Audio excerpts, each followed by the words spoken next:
Can a blog actually make significant money? I'm here to tell you my $3 million blog story.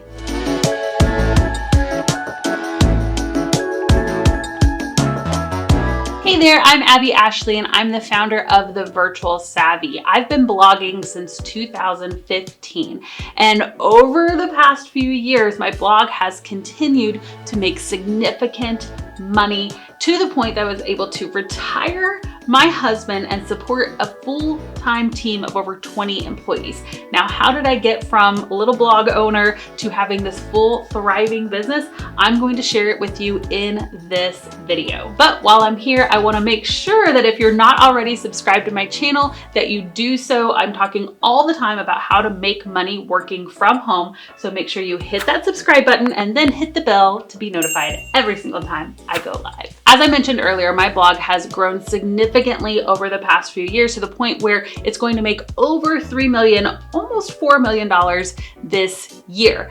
Now, I didn't start out that way. And so I want to share with you a little bit of my story, what I did to get started, and then pull out some tips that you can do as well for starting a blog and learning how to actually make money with it. So when I started my blog in 2015, I honestly just started writing. I started writing about anything that I knew about and was interested about. I think some of us get really stressed out about having to have the perfect topic or knowing exactly what we're gonna write about, what our ideal audience is gonna want to hear about, when honestly, I just started writing about what I was interested in.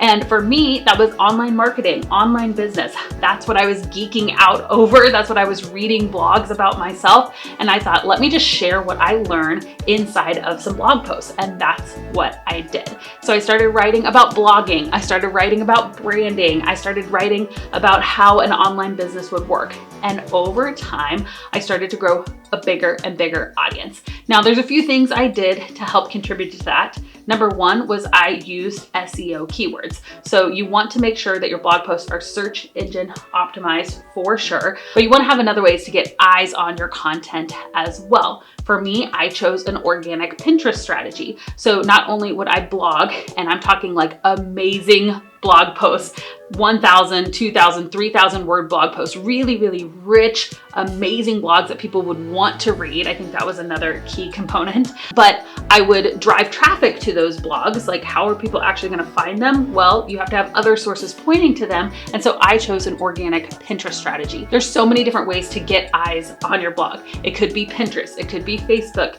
It could be Facebook ads or a group. It could be a YouTube channel, right? It could be a podcast. What are some other ways that you can be driving traffic to your blog?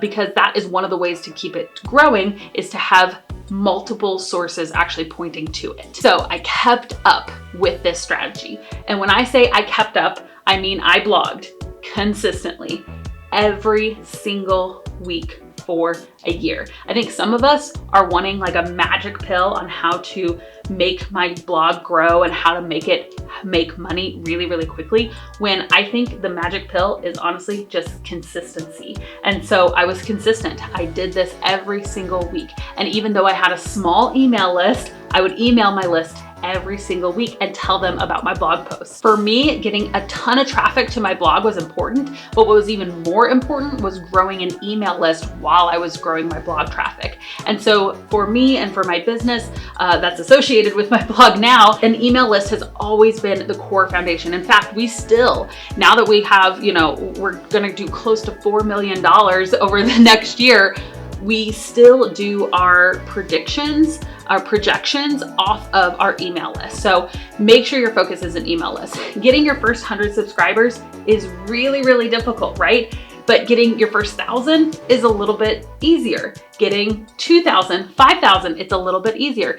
Going from 5,000 to 10,000, it's a little easier because you learn more about what works and what doesn't work as far as getting an email list goes as you go along. So that's what I did next, was I just really focused on getting an email list. That means at the end of every single blog post, I had a content upgrade, right? Something that they could download that I could give them in exchange for their email. And that was one of the main ways that I grew my email list. Now, there's lots of different ways that you can make money with a blog. first you have to have actual traffic coming to it, but then there's got to be a way that it actually becomes monetized, right? A lot of bloggers will choose to put ads on their site. That was not really something I wanted to do.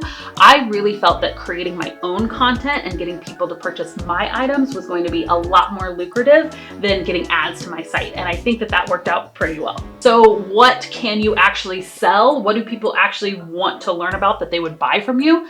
Well, once you have that email list, you can actually ask people what they want to buy from you. It's like magic. So when I had a list of 1,000 people, I simply asked my list, what do you want to learn about? Now, mind you, I was writing about everything to do with online business at this point: branding, blogging, how to grow an email list, right? The things that I was learning about is what I was blogging about. And what I did is I asked my list, once I got to 1,000 people, what do you want to learn from me? If I were to create an online course, what would you want it to be about? And it was crazy. Overwhelmingly, they wanted to learn about freelancing, about how to become a virtual assistant, which is what I was also doing to make money at the time.